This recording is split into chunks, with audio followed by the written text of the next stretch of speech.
लेकिन दुख की एक बात है कि हर साल जो नौजवान हैं इस देश के, उनकी संख्या ऑफिसर्स के एप्लीकेशन में कम होती जा रही है। ইনি হচ্ছেন একজন অ্যাক্টর, এনাকে সবাই চেনে।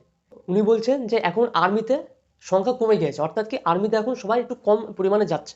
তার বক্তব্য হচ্ছে এটা।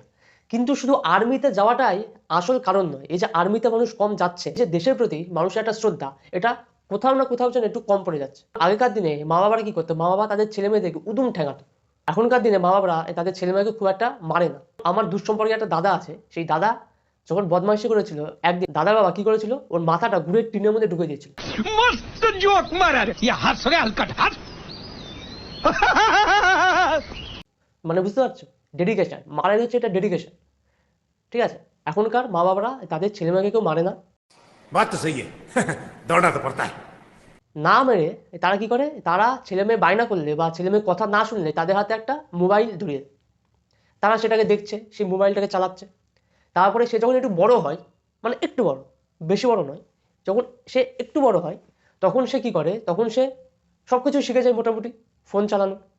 তখন সে হচ্ছে মা বাবার কাছে একটা ফোন চায়, তার ব্যক্তিগত একটা ফোন। মা বাবা তাকে খুব আনন্দ করে সেই ফোনটা দিয়ে দেয়। তারপরে সে সেই ফোনে ফেসবুক, ইনস্টাগ্রাম এই সবগুলো খুব মন দিয়ে, একদম মন প্রাণ দিয়ে চালাতে থাকে। এর ফলে কি হচ্ছে, সে ওই দিকেই চলে যাচ্ছে।